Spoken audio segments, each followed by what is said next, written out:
Irmãos, é muito comum que quando nós falamos sobre adoração, nós pensemos em alguns textos da Escritura, bem conhecidos como o texto lá de 1 Coríntios capítulo 10, verso 31. Quer comais, quer bebais, ou façais qualquer outra coisa, fazei todas as coisas para a glória de Deus. Esse é um texto muito conhecido e que nós usamos para se referir à maneira como o crente deve viver. O apóstolo Paulo também fala lá em Romanos capítulo 12 sobre o nosso culto racional, que nós não devemos nos conformar com o mundo, né, mas devemos experimentar a boa, perfeita e agradável vontade de Deus, que é o nosso culto racional. De que tipo de culto a Escritura está falando nesses textos? Ela está falando da adoração, do culto abrangente, que envolve cada detalhe da nossa vida e aquilo que nós fazemos no dia a dia. Mas seria esse o culto mais importante da comunidade da fé? O que vocês acham? Todo mundo esperto, tem pegadinha mesmo, ainda bem que vocês não responderam. Não tem como a gente desassociar um do outro, tá, irmãos? Não tem como nós desassociarmos a adoração abrangente, que é essa que nós fazemos no dia a dia, da adoração restrita. Mas elas têm diferenças significativas no sentido de que esse culto abrangente nós prestamos individualmente a Deus. O culto prestado de maneira restrita no dia do Senhor, no domingo, é um culto corporativo, não é um culto individual. Aí eu pergunto para vocês, já que não é um culto individual, nós estamos em comunidade, nós estamos no meio do povo de Deus. Será que o culto tem espaço para individualidades? Uma outra pergunta, será que o culto tem espaço para espontaneidade? Então quero ser espontâneo no culto, Deus falou uma coisa no meu coração, quero falar para a igreja. Se o culto é corporativo, a gente está pensando ainda do ponto de vista lógico. Se o culto é corporativo, irmãos, então talvez não haja espaço nem para individualidade e nem mesmo para espontaneidade.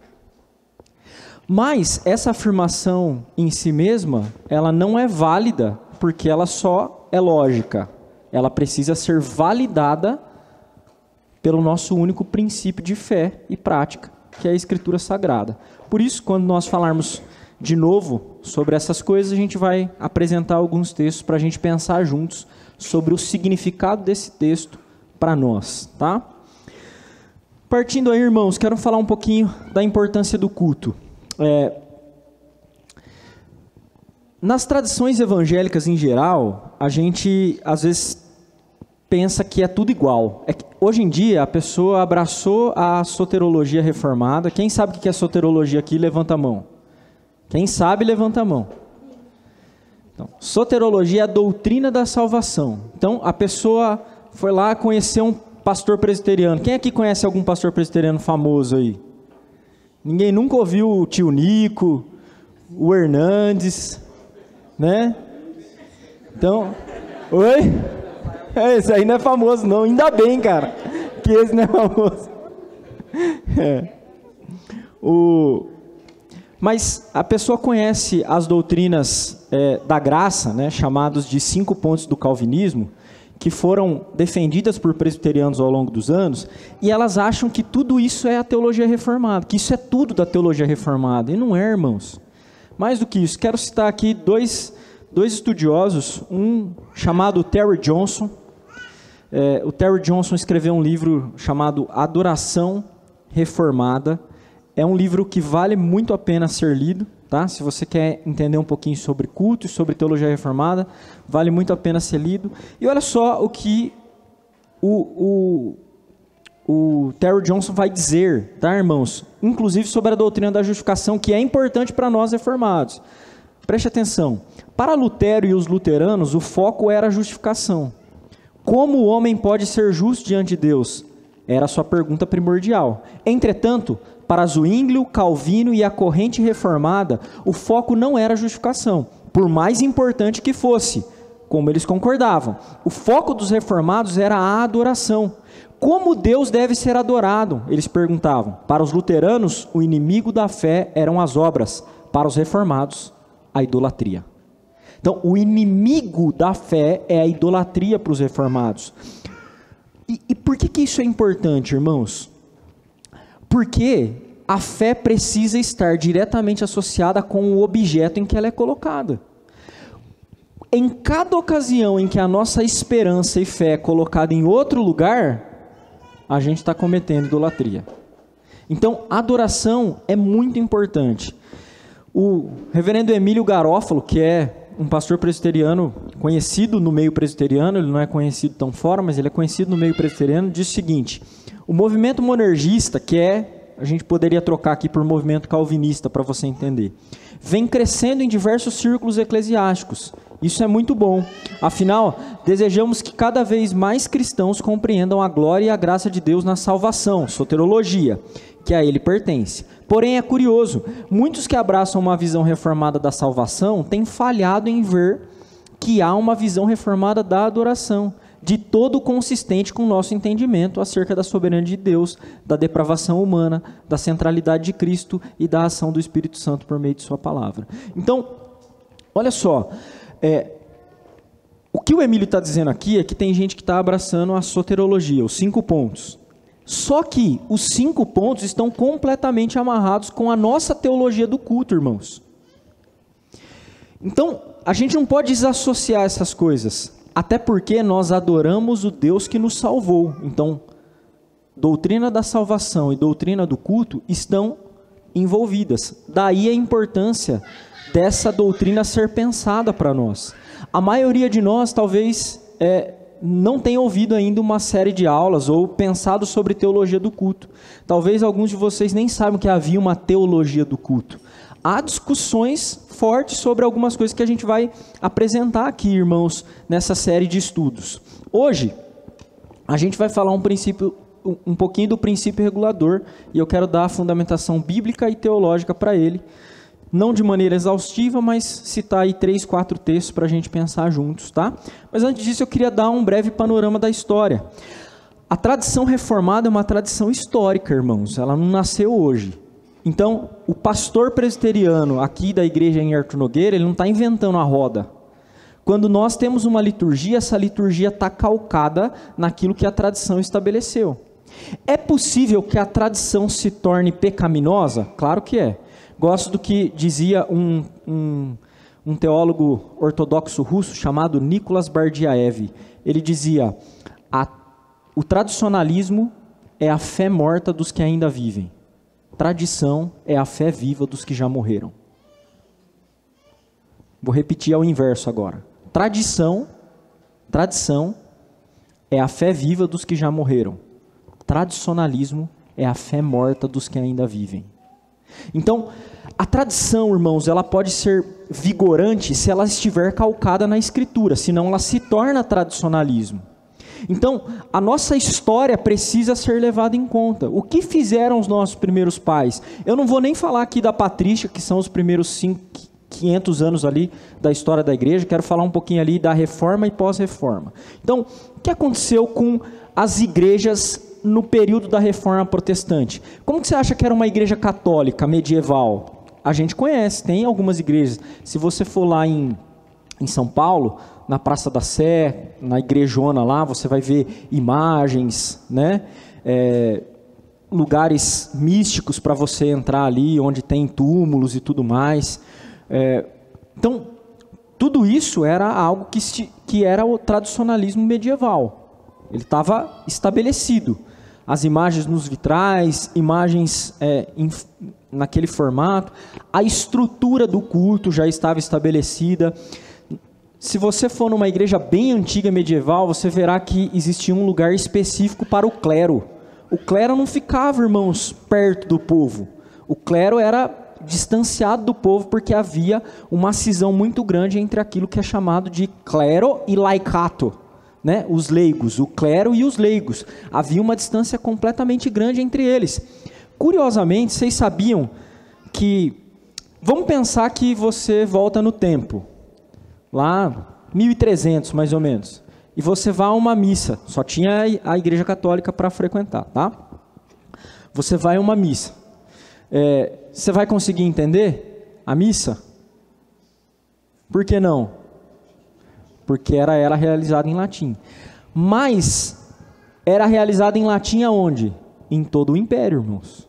Não só na Itália. O leigo ia entender o latim? O que ele fazia lá? Ele era um ouvinte que não entendia nada do que estava acontecendo. Certo? Eu quero só mostrar para vocês a importância da teologia do culto. Quem mudou essa perspectiva de adoração foram os reformados. Se você ler um dos nossos símbolos de fé, a confissão de fé, ela vai exigir que o culto seja feito no vernáculo, isto é, na língua do povo. Entende? Por quê? Porque o culto é corporativo, ele não é individual. Então tem que ser feito na língua do povo. Isso é algo que a reforma fez. A reforma rompeu, irmãos, com essa distância entre o clero e o laicato e deu vazão e centralidade à palavra de Deus no culto. Então, veja só o que aconteceu. A reforma acontece lá na Alemanha, depois você tem uma segunda parte, Lutero e Zwinglio, que é pouco conhecido aí dos reformados modernos, né? Mas Zwinglio é o primeiro reformador reformado, embora ele tivesse uma visão diferente da nossa da ceia, mas o Zwinglio, então, ele está ali com o Lutero, depois há uma divisão entre o luteranismo e o zwinglianismo, e mais tarde chega Calvino na segunda parte. O Calvino vai pegar o que esses dois caras têm de melhor, pensar sobre isso, e tudo isso tinha a ver com o culto. Então, a reforma chega mais tarde, já terminando o século XVI, lá na Inglaterra. A reforma chega na Inglaterra por uma visão política, não necessariamente religiosa. Quem lembra um pouquinho da história, o Henrique VIII queria divorciar, a Igreja Católica não deixava, então eu vou criar minha própria religião baseada no protestantismo. Então ele vai lá e cria a igreja chamada Igreja Anglicana ou Igreja da Inglaterra. Só que havia, irmãos, lá protestantes reformados de verdade, que foram chamados de, quem sabe essa? Oi? Puritanos. Então, os puritanos, por que esse nome? Porque eles queriam purificar. O que vocês acham que eles queriam purificar? O culto. É isso que eles queriam. Porque a igreja anglicana, embora tivesse sido desligada da igreja católica, ela ainda preservou elementos do culto católico que, de acordo com a visão dos puritanos, estava equivocada. Então, olha só como isso é importante, irmãos. Porque a nossa tradição vem desses debates lá do passado. A gente precisa relembrar isso e até averiguar. A gente precisa averiguar, poxa, será que esses debates foram concluídos da maneira correta, de acordo com aquilo que a Escritura diz? Nós precisamos fazer isso. Então, os puritanos, eu não sei se dá para ver direito, mas eles reformaram a estrutura do culto. Você não tem aqui um espaço para o clero. Está vendo? Você não tem espaço para o clero aqui. Algumas igrejas presbiterianas hoje, os presbíteros e os pastores sentam no púlpito. Tem algumas, como as Assembleias de Deus também. Eu particularmente não gosto disso, irmãos.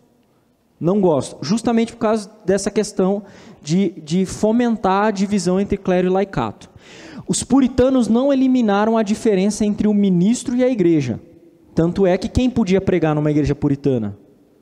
Só os ministros. Aqueles que tinham os dons necessários para isso, tá? Não era qualquer um que podia pregar. Então, havia ainda essa questão hierárquica de posição diante de Deus, mas não havia uma questão do clero ser mais santo do que o povo, tá? Até os evangélicos hoje, eles preservam uma ideia de que o pastor é mais santo do que os membros da igreja. Isso é resquício do catolicismo, irmãos, tá? O pastor deve mesmo ser exemplo, ele é chamado para isso, ele é cobrado mais fortemente para isso, mas não tem essa diferença entre clero e laicato. A vida santa do pastor tem que ser espelhada na vida santa da igreja, porque todos nós juntos espelhamos a vida santa do nosso Redentor. Você vai falar, Fabinho? Eles acham até que a oração do pastor é mais poderosa. Isso, muito bem. Muito bem lembrado. Até a oração do pastor. O pastor é quem faz a oração forte, né? Não é isso, irmãos. Então, outra coisa, a gente vai falar isso lá para... Acho que no próximo domingo a gente já vai falar um pouquinho. Vocês percebem aqui que não tem lugar para instrumento? Não tem aqui, ó. lugar para instrumento. E olha a altura, esse púlpito aqui, irmãos, tem 2 metros de altura. Isso aqui é simbólico, tá? Uma das coisas que às vezes as igrejas eliminam hoje que não precisa é esvaziar do simbolismo. É que a gente não tem estrutura, mas até os presbíteros lá da nossa igreja já sabem. Se dependesse de mim, eu fazia um púlpito desse aqui, ó. Por quê? Porque isso é simbólico, irmãos. Não é para eu ficar alto, é para qualquer pessoa que estiver pregando, isso mostrar que a escritura é o centro, ela está acima de tudo, tá? Então isso aqui, a arquitetura estrutural do culto tinha uma base fundamental na Bíblia e na teologia. Então, até no simbolismo, tá certo? Então a gente vai falar depois dessa questão aqui do instrumento. Será que tinha canto? É claro que tinha. Tinha instrumento no culto puritano? Muitos puritanos eliminaram instrumentos. Então a gente vai falar um pouquinho sobre isso depois, tá certo? Mas foi feita então uma reforma estrutural do culto. E essa reforma estrutural se concentrou naquilo que é chamado de o princípio regulador do culto, que é diferente do princípio normativo do culto. No período dos puritanos ingleses, irmãos, haviam irmãos batistas, que eram também puritanos, tá? Nem todo puritano era um presbiteriano, tá? Então, eu digo que batista não é reformado, mas havia puritanos, porque o puritanismo é um movimento de purificação do culto. Se você, o batista que segue a confissão londrina, que é a confissão batista de 1689, que espelha bastante da confissão de Westminster, que foi escrita entre 1643 até 1650, eles defendem o princípio regulador. Os batistas mais modernos, eles não defendem mais, eles defendem o princípio normativo, como a maioria das igrejas evangélicas, o luteranismo e o catolicismo, bem como a igreja alta no anglicanismo, tá? Qual que é a diferença entre princípio regulador do culto e princípio normativo? Princípio regulador afirma o seguinte, irmãos, no culto nós só podemos fazer aquilo que está ordenado ou pode ser deduzido da escritura para o culto. Para dar um exemplo aqui, a gente pode dançar no culto? Aí alguém vai dizer assim, pastor, mas Davi dançou. A pergunta é que Davi não dançou no culto, certo? Então você não vai encontrar um culto na Bíblia em que tem alguém dançando, tá certo? Então o princípio regulador vai dizer, precisa ser expressado pelo próprio Deus a forma como ele quer ser adorado. A forma da adoração precisa ser orientada pelo próprio Deus. Não pode ser resultado da imaginação do homem, da tradição do homem. Ela precisa resultar de uma base bíblica fundante. Então, tem oração no culto? Tem. Então a gente vai orar no culto, tá? A gente vai falar depois, no próximo domingo, sobre os elementos do culto. Hoje a gente vai falar só um pouquinho de por que o princípio regulador está certo e o princípio normativo está errado. Então, se o princípio regulador diz assim, no culto nós só podemos fazer aquilo que está ordenado ou pode ser deduzido da escritura para o culto. O princípio normativo diz o seguinte, qualquer coisa que não seja proibida pode estar no culto de acordo com a prudência cristã. É isso que eles dizem, tá? Então, se for considerado sensato para aquela geração, tudo bem. Perceba como que tem um problema sério, irmãos, porque o princípio normativo, ele coloca a base na sensibilidade humana. Então, é o princípio de sensatez do ser humano, que não é confiável. Nós veremos por quê, tá? Então, no princípio normativo, que é a maioria das igrejas, as pessoas adoram do jeito que elas querem adorar, se não for proibido na escritura. Então, assim, é proibido na escritura, no culto, dançar? Não, o culto não proíbe isso. A escritura não proíbe a dança no culto. Ela simplesmente não ordena. Então, se não proíbe, a gente pode fazer. Qual que é o problema disso, irmãos? Tem uma proibição, alguém sabe se tem uma proibição para a gente ter um tatame na igreja e brincar de jiu-jitsu aqui na igreja na hora do culto? Tem alguma proibição lá assim? Então pode. Entende? Então o problema disso é que você vai fazer no culto uma infinidade de coisas que Deus não ordenou fazer. Então, por isso, a teologia reformada se coloca do lado do princípio regulador, tá certo?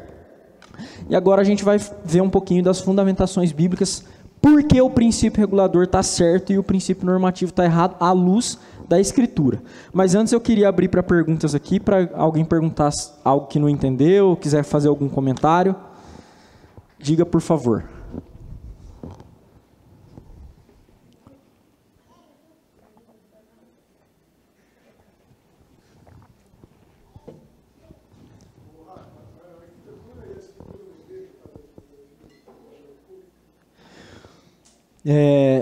Sim e não, Murilo. Eu acho que o simbolismo da arquitetura, ela pode seguir o princípio regulador, mas Deus não habita mais em templos criados por mãos humanas. Então, sim, é isso que a Escritura diz, né? Então,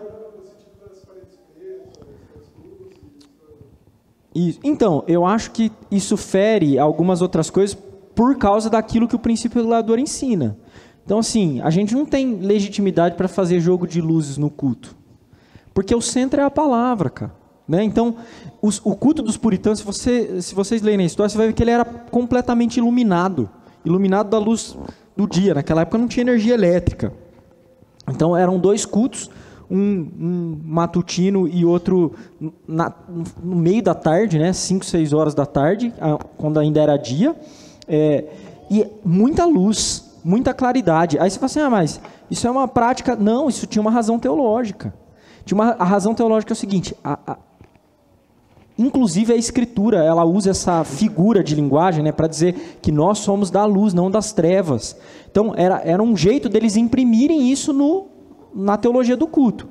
Mas, Murilo, como Deus não habita em templos criados por mãos humanas, a adoração não depende dessa estrutura. Agora... Se a gente for pensar para construir uma igreja, à luz da teologia do culto, é inviável você construir uma igreja que, na minha opinião, acaba desrespeitando o princípio regulador. Uma igreja em forma de anfiteatro.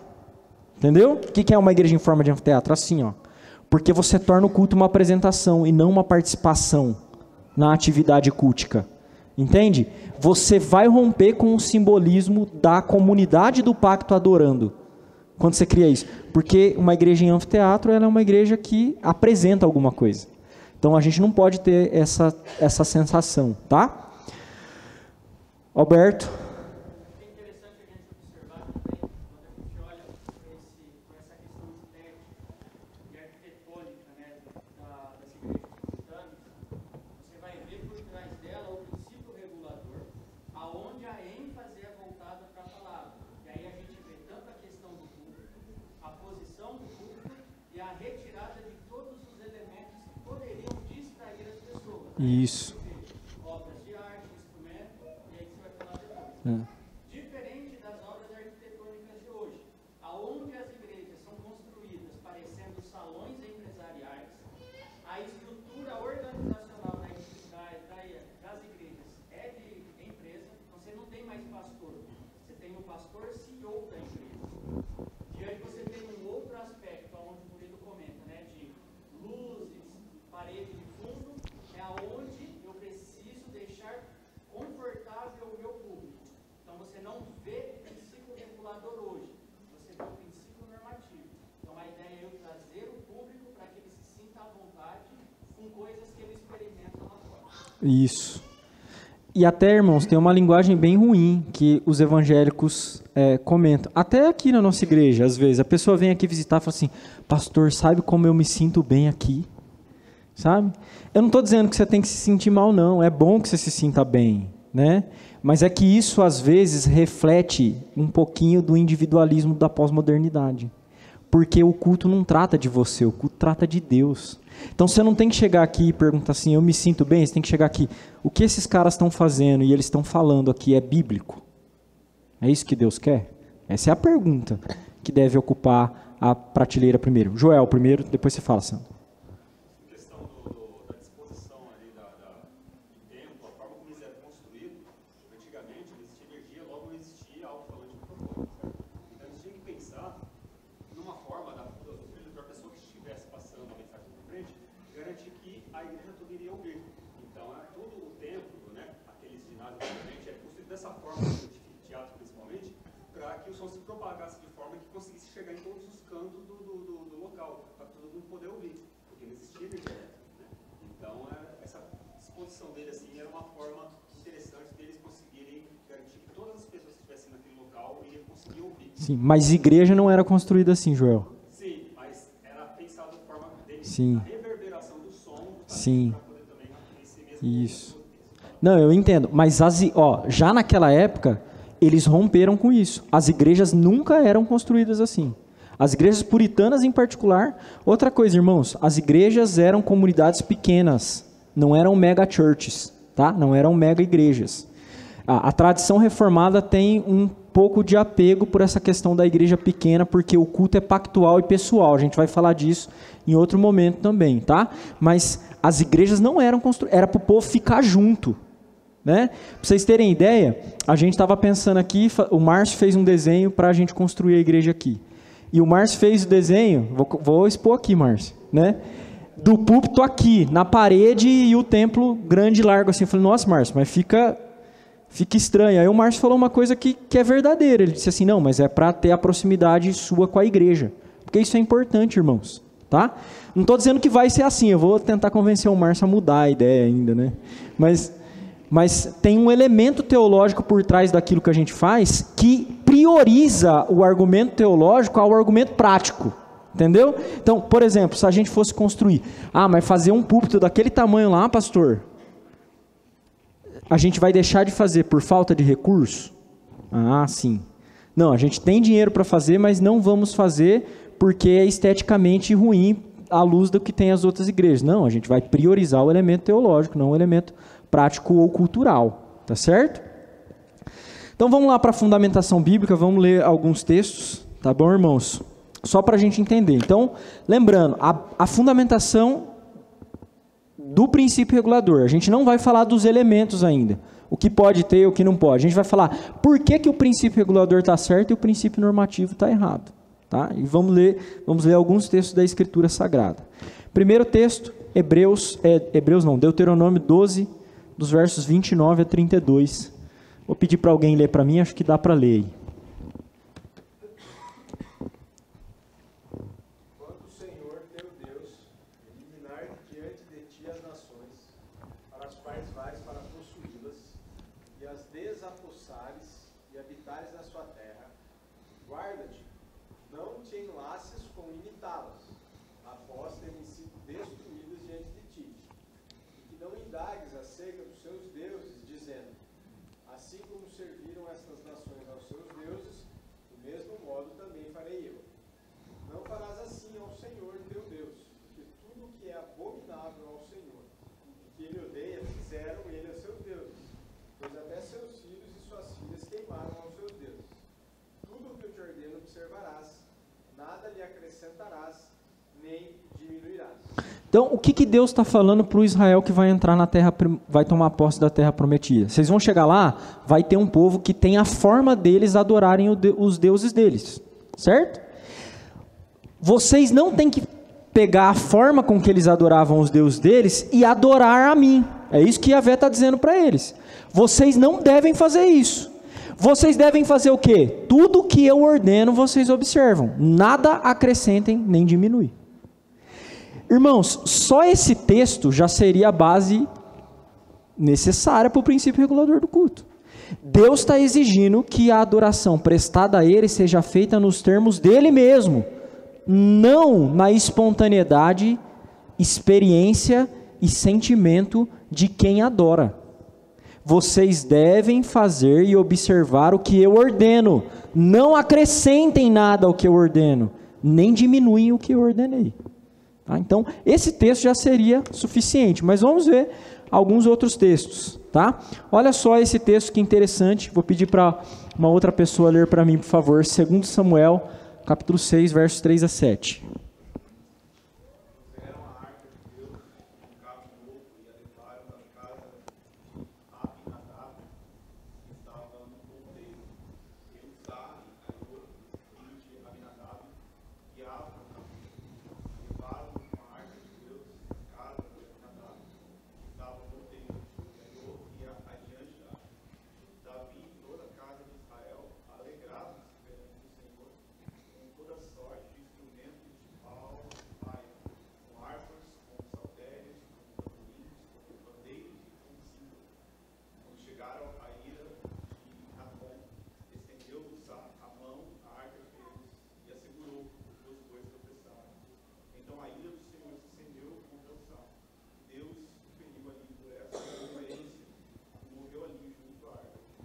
Isso. O que aconteceu? A arca tinha ficado lá com os filisteus. Então, mais para frente, quando Davi vence os filisteus, a arca é trazida para a casa de Abinadab. Então, Davi quer trazer a arca para Jerusalém, porque o lugar da adoração é Jerusalém. Ele está obedecendo o princípio regulador do culto. Ele precisa trazer a arca para Jerusalém. O lugar da adoração é em Jerusalém. Então, Davi vai lá buscar a arca e tem lá o Uzá e o Aiô, que são 2 irmãos. A arca da aliança está em cima do carro de boi. Os bois tropeçam na eira de Nacon, que, segundo alguns estudiosos, pode significar lugar impossível de tropeçar. O boi tropeça, e boi tropeçar, não é, eu não manjo muito, mas não é um negócio muito comum, né, irmãos? Ainda mais numa eira que... E aí a arca vai cair. Uzá estava mal intencionado? Não, deixa eu segurar para ela não cair. E Deus faz o que com ele? Por quê? O texto de 2 Samuel não responde, irmãos. Por quê? Davi fica chateado, ressentido com Deus, né? Mas o texto de 1 Crônicas 15, 13 a 15, Davi responde, porque ele vai lá buscar a arca de novo e ele mostra por que deu errado da outra vez e por que Deus matou Uzá. Olha só, preste atenção. Pois visto que não a levaste na primeira vez, o Senhor nosso Deus irrompeu contra nós, porque então não o buscamos segundo nos fora ordenado. O que aconteceu? Por que estava errado o jeito que eles estavam fazendo lá? Porque a arca não podia ser transportada por um carro de boi. Quem que transportava elementos religiosos por carro de boi? Os filisteus. Os sacerdotes carregavam no ombro. Irmãos, Deus matou Uzá por causa disso. E Uzá não estava bem intencionado? Boa intenção é suficiente no culto? Não é. Mas pastor, estava bem intencionado quando eu dei um aleluia lá no meio da igreja, né? Ou quando eu quis dar uma profetada. Irmãos, é o que Deus ordenou, não é a sua intenção. Eu não tenho dúvida de que muitos de nós poderiam ter boas intenções em fazer coisas erradas, né? A mesma coisa que aconteceu com Uzá. Continua o texto. Santificaram-se, pois, os sacerdotes e levitas para fazerem subir a arca do Senhor, Deus de Israel. Os filhos dos levitas trouxeram a arca de Deus aos ombros, pelas varas que nela estavam, como Moisés tinha ordenado, segundo a palavra do Senhor. Então, segundo a palavra de Deus, é que a adoração precisa ser prestada, irmãos. Alguns evangélicos poderiam dizer assim para mim: ah, pastor, mas isso aí está no Antigo Testamento. Então, a visão que um reformado tem da Escritura não é essa. Você não pega o Antigo Testamento, joga para lá e fala assim, ele não serve mais nada para mim. Não, o princípio está estabelecido. Por que Deus muda no Novo Testamento? Antes, você tem que me adorar do jeito que eu quero. E agora vocês são tão bons assim que vocês podem me adorar do jeito que vocês querem. É isso que acontece entre Antigo e Novo Testamento? Entre Antigo e Novo Testamento tem continuidade e descontinuidade. O que descontinua? Descontinua o cerimonialismo que culminou na obra de Cristo Jesus. Isso não tem mais. A gente não tem mais levitas. Nós não temos mais que colocar um menorá, um castiçal aqui com 7 luzes acesas. Não precisamos mais disso, irmãos. Tudo isso se cumpre no Senhor Jesus Cristo. Mas o princípio que orientava a adoração continua, que é o próprio Deus. Deus estabelece a vontade como ele quer ser ordenado. Mas, tá bom, pastor, então você está dizendo isso porque não tem texto no Novo Testamento para a gente discutir sobre o princípio regulador? Claro que tem. Vamos lá para um texto do Novo Testamento. Mateus 15, 7 a 9. Jesus está falando para os fariseus que tinham em autoestima a tradição. Olha o que ele diz para eles: hipócritas, bem profetizou Isaías a vosso respeito, dizendo: este povo honra-me com os lábios, mas o seu coração está longe de mim. Por quê? Em vão me adoram. Por que eles me adoram em vão? Ensinando doutrinas que são preceitos de homens. Você consegue perceber que culto e doutrina não são coisas que andam separadas? O que o culto tem a ver com doutrina? Jesus está unindo essas duas coisas, irmãos.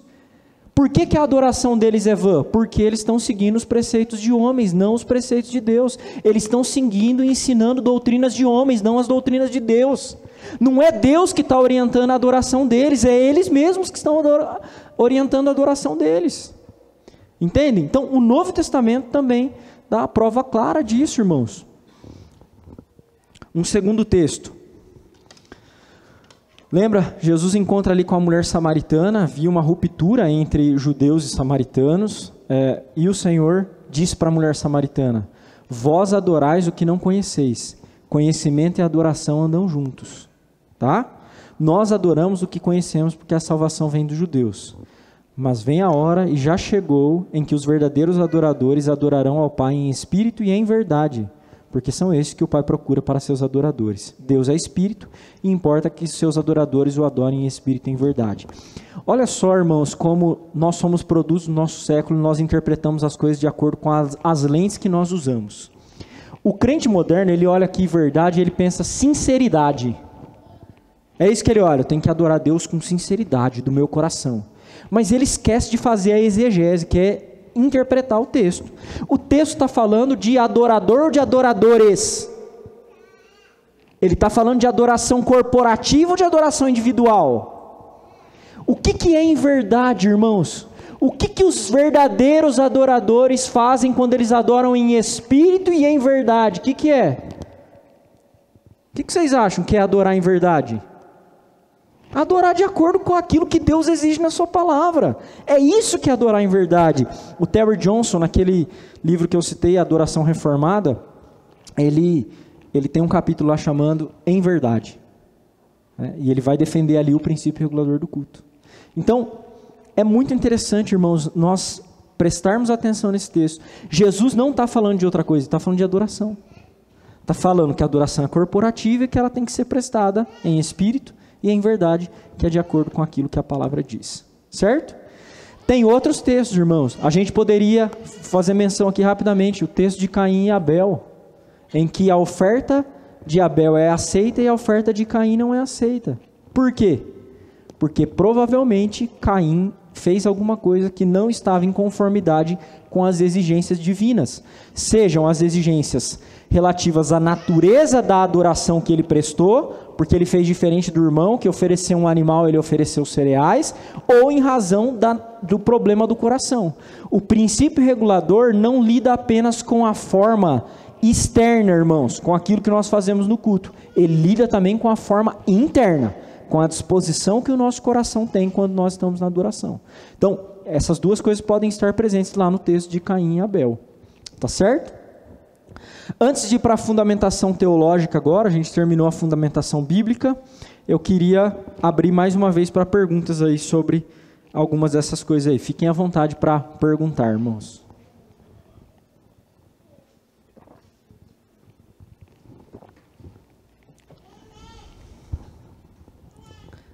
Ninguém? Só a Estela?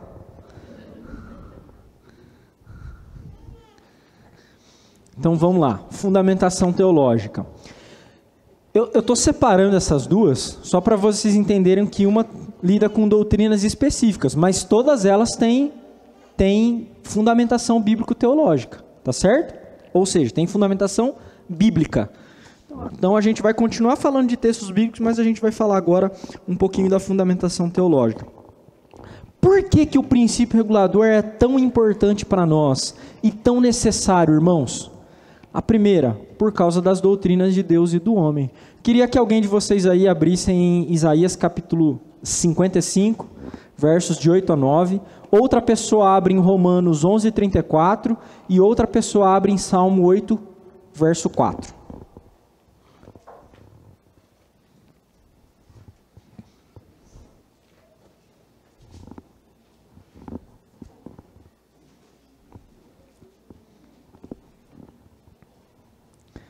Quem abriu o texto aí de Isaías 55, 8 a 9, pode ler, por favor.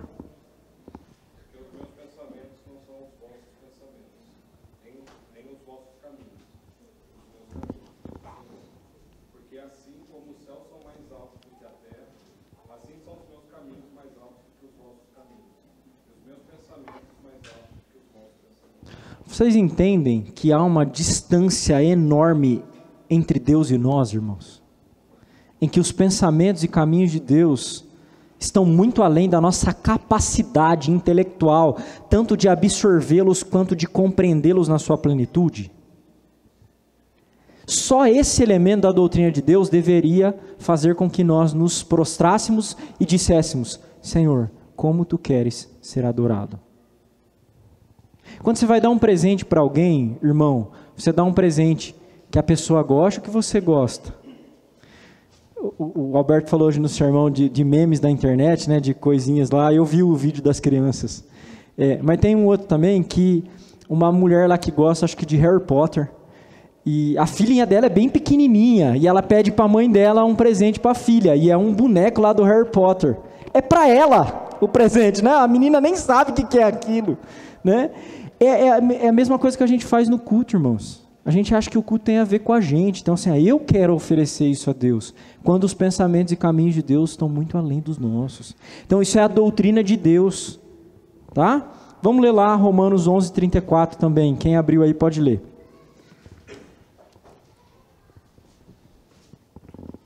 Quem, pois, conheceu a mente do Senhor? Ou quem foi o seu conselheiro? Então, olha só, sério que vocês conhecem a mente do Senhor? Quem de vocês aconselhou ele para dizer assim: Senhor, essa forma aqui de adoração, o Senhor vai receber, porque ó, vem do fundo do meu coração? Irmãos, esse é mais um texto que fala que a mente do Senhor está muito além da nossa. Isso deveria fazer com que a gente se prostrasse e dissesse: Senhor, como tu queres ser adorado? Como tu queres ser adorado? Há uma distância gigantesca entre nós e Deus. As pessoas estão humanizando a Deus, irmãos. Não ofereça a Deus aquilo que você acha que é aceitável. Ofereça a Deus aquilo que Ele disse que é aceitável. É isso que nós precisamos aprender. E agora a doutrina do homem. Salmo 8, verso 4. Quem achou pode ler, por favor.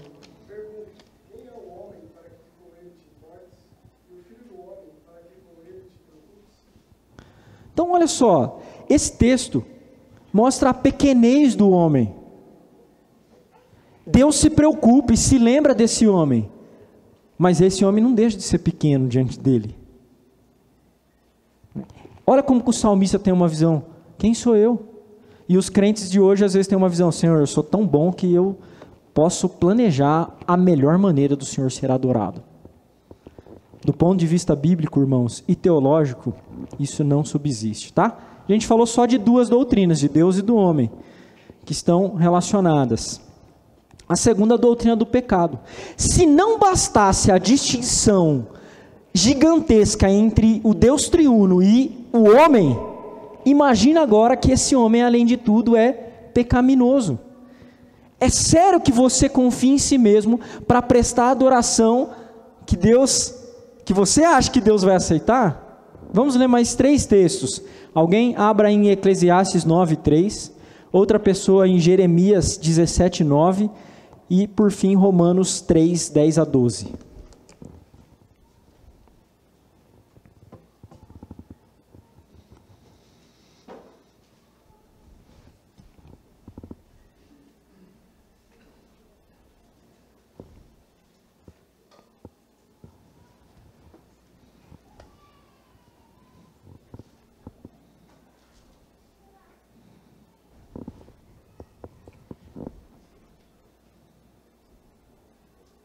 Quem achou pode ler Eclesiastes 9:3. Esse é o mal que há em tudo quanto se faz debaixo do sol. A todos sucede mesmo. Também o coração dos homens está cheio de maldade. Ele há desvarios enquanto vivem, depois rumo aos mortos. Do que o coração deles está cheio? Seu coração não é bom, irmãos. O meu também não, tá? Não estou te acusando. Nosso coração é mau. Mas pastor, sou crente, sou fiel, mais do que o profeta Jeremias? Porque olha a constatação que ele faz. Leia aí, quem achou o texto de Jeremias 17:9, leia. Enganoso é o coração, mais do que todas as coisas, e desesperadamente corrupto. Quem poderá entender? De quem que Jeremias está dizendo, irmãos? De que homem que ele está falando? Você é mais crente do que ele? Jeremias constata que o seu próprio coração é assim, e por isso o coração de todos os homens o são. Ele sabe que o coração dos homens são assim, desesperadamente corruptos. Não queira adorar a Deus do jeito que o seu coração é satisfeito. Adore a Deus do jeito que Deus satisfaz. Para isso você precisa de um princípio que regule a sua adoração. Romanos 3, 10 a 12, para a gente matar a pau que nós não somos confiáveis para produzir a adoração da nossa forma.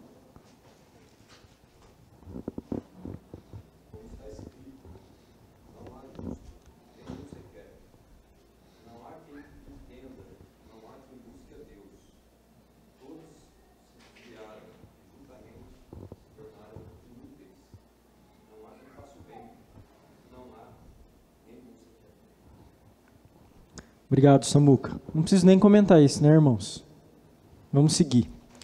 Doutrina da Escritura. Uma pessoa abre em 2 Timóteo 3, 16 a 17.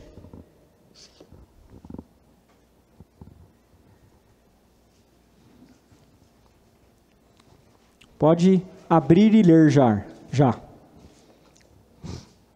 Toda a Escritura é inspirada por Deus e útil para o ensino, para a repreensão, para a correção, para a educação na justiça, a fim de que o servo de Deus seja perfeito e perfeitamente habilitado para toda boa obra. Toda boa obra, irmãos. Será que isso inclui o culto também?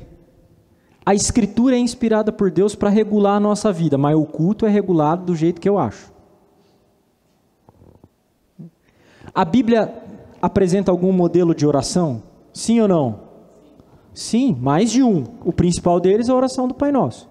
A Bíblia apresenta modelos de canções cristãs? Sim, a gente tem 150 salmos, tirando Cântico de Maria, de Zacarias, de Simão, né? Alguns cânticos neotestamentários que estão lá incluídos no texto das epístolas, certo? Você tem modelo de cântico. Você tem modelo de sermão? Tem. Pedro pregou lá em Atos capítulo 2, tirando os sermões de Jesus, irmãos, as bem-aventuranças são sermões, certo? Mas aí a gente quer fazer o quê? Não investigar a Escritura, mas promover o culto que a gente acha que Deus quer, e despreza aquilo que a Escritura é, inspirada por Deus e útil para corrigir, para exortar, para que todo homem seja preparado para toda boa obra. Entende que isso é contraditório, o princípio normativo é contraditório à natureza da Escritura, irmãos. A Escritura fornece tudo, e a gente tem que ser orientado por ela, mas se ela não proibir alguma coisa, então pode. Aonde que está isso na Escritura, irmãos? A gente viu no primeiro texto lá de Deuteronômio, faça tudo que eu ordenei, não diminua nem acrescentem nada.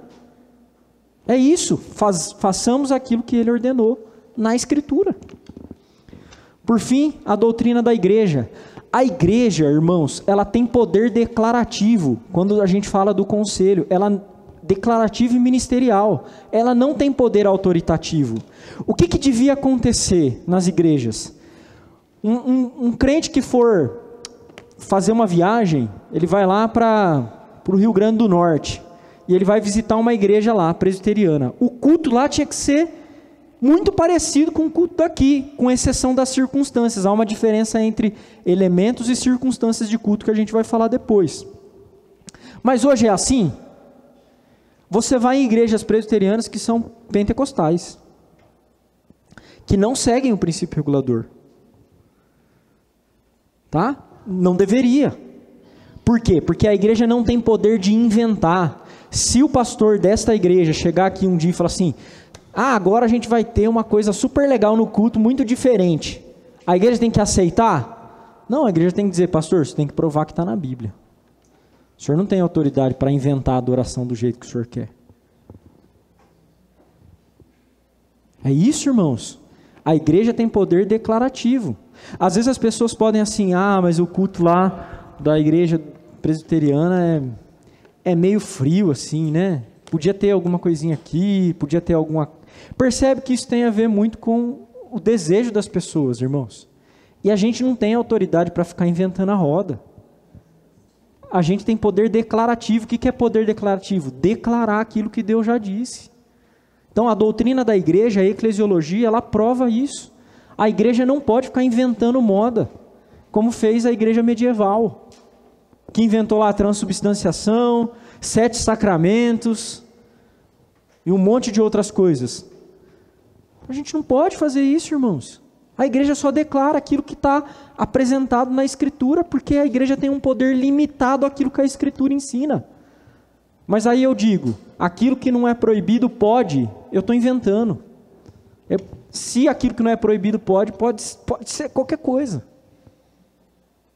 Então, esse é um problema muito sério, tá certo? Mais uma vez aí, se alguém quiser perguntar ou falar algo, eu estou finalizando, irmãos.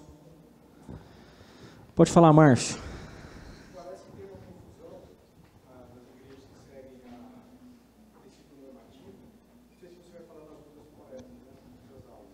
Em relação ao Espírito Santo, que é endossado, ou que é espontâneo, dizer que é o Espírito Santo ser o próprio Deus, falando assim, não, eu vou fazer algumas coisas, porque o Espírito Santo está falando para mim, ou é o movimento do Espírito Santo, não é uma coisa minha, é o Senhor fazendo, então tem qualidade, tem força para ter. Isso. Muito bem, Márcio. Então, isso é um problema de outro tema doutrinário, a pneumatologia, a doutrina do Espírito Santo. Quando uma pessoa chega e diz assim, não, mas Deus falou, me dirigiu para fazer isso pelo seu Espírito no culto. É sério? Então eu tenho que seguir aquilo que o Espírito falou, velado ao seu coração, se é que ele falou mesmo, tá? E desprezar aquilo que ele revelou para toda a igreja. Quem que é o inspirador da Escritura, irmãos? É o Espírito Santo. Quem tem a maior intenção de fazer a verdade da Escritura conhecida é o Espírito. Você acha que ele vai ficar dando nova revelação sobre a forma como que você quer fazer? Não, então essa é mais uma coisa que precisa ser combatida e que não cabe, tá? O Espírito dirige sim os nossos corações, irmãos, mas ele sempre dirige atuando em paralelo com a verdade que ele mesmo estabeleceu, com a Escritura Sagrada. Então, não podemos sair dessa verdade, tá? Mais alguém?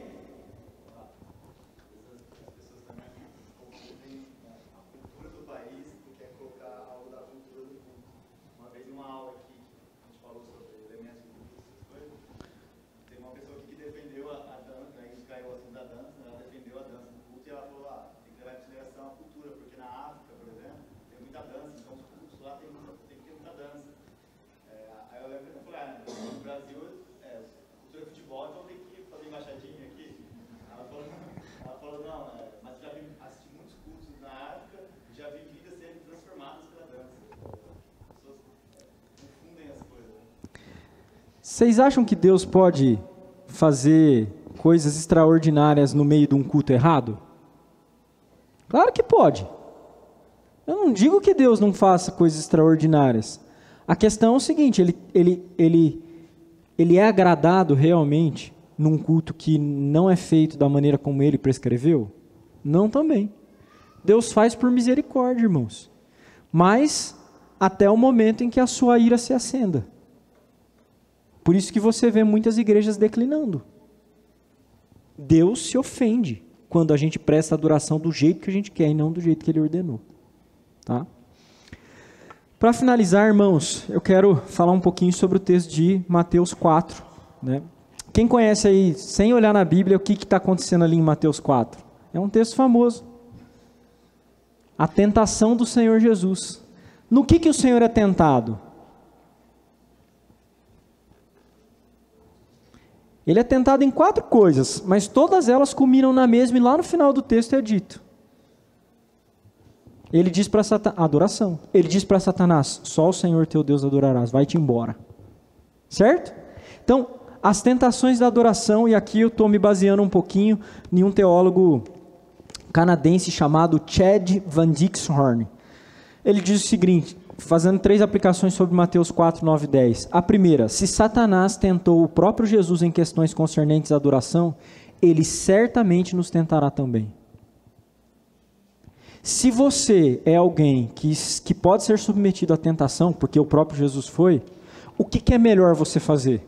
Imaginar a adoração que Deus quer receber e fazer do jeito que você quer, ou confiado na palavra de Deus, que é a revelação dele mesmo, você descansar.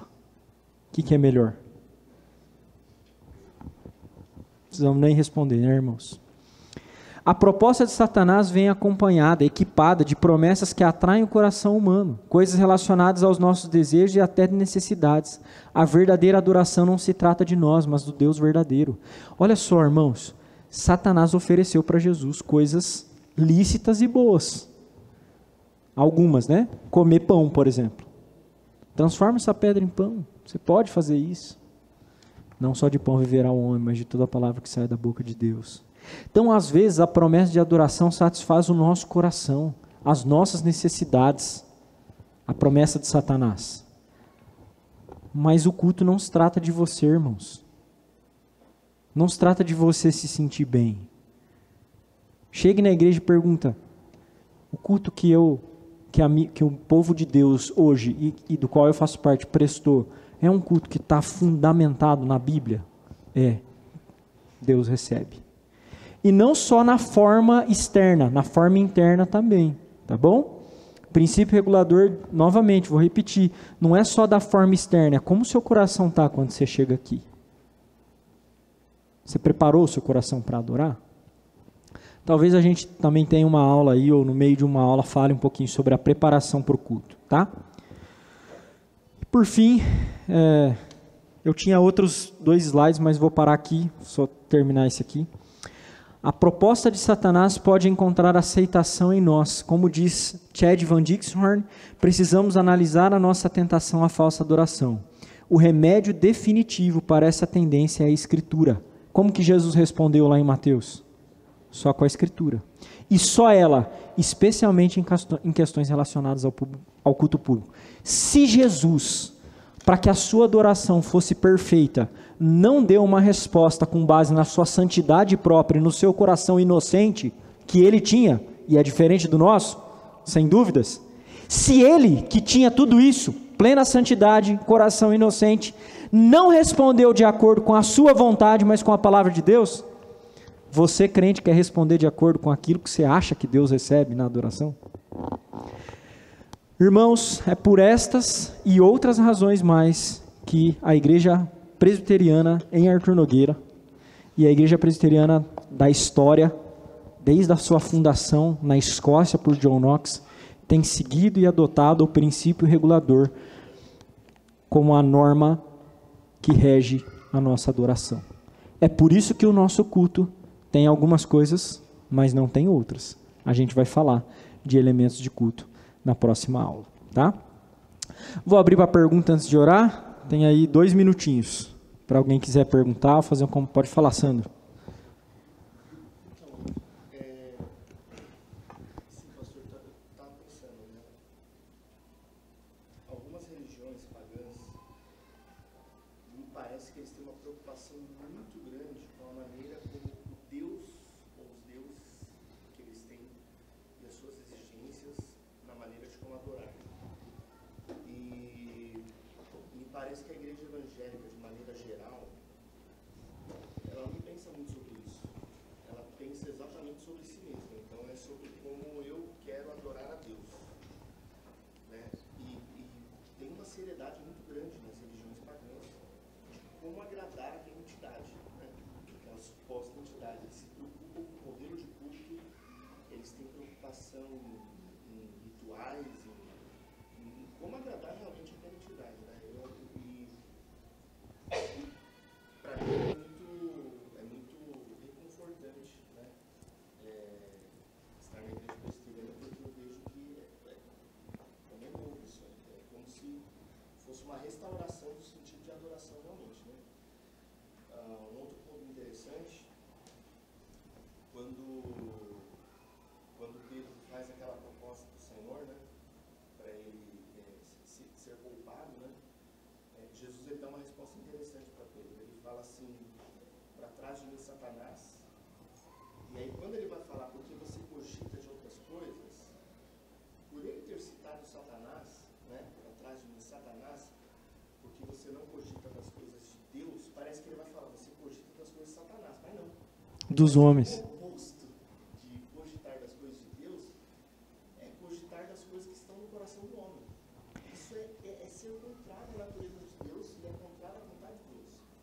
Então é muito interessante isso. E em um outro texto também Jesus fala assim: quem crê em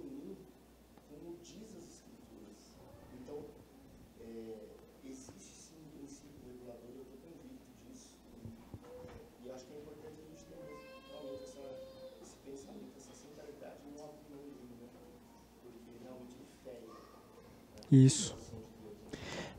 As religiões ocidentais, novas, né, modernas, elas são, como o evangelicalismo também é influenciado, são religiões que têm sua fundamentação no humanismo.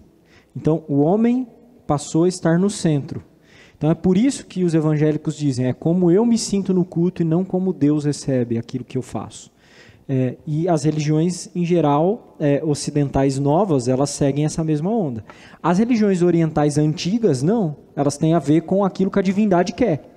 Então, isso é o poder destrutivo de uma filosofia que não se enquadra na Escritura. E que a gente é refém, às vezes, e não percebe. Entende? Às vezes a pessoa pode ficar ofendida, assim, isso é uma coisa que a gente vai trabalhar, acho que na penúltima ou última. Por que as nossas crianças ficam no culto? Isso aqui é uma comodidade para nós? Ou isso tem uma fundamentação bíblico-teológica? A gente vai responder isso. Então, não tem a ver com comodidade, irmãos. Tem a ver com aquilo que a Escritura diz. Aí a pessoa diz assim, pastor, mas tem igreja presbiteriana que faz. Eu não quero saber se a igreja presbiteriana faz, eu quero saber o que a Bíblia diz. Entendeu? Então é isso que a gente tem que se firmar o pé, irmãos. É aquilo que a Bíblia diz que a gente deve fazer. Tá?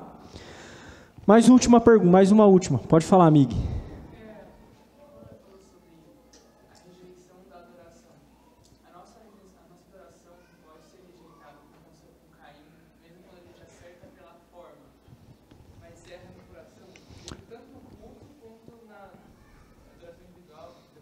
Sim.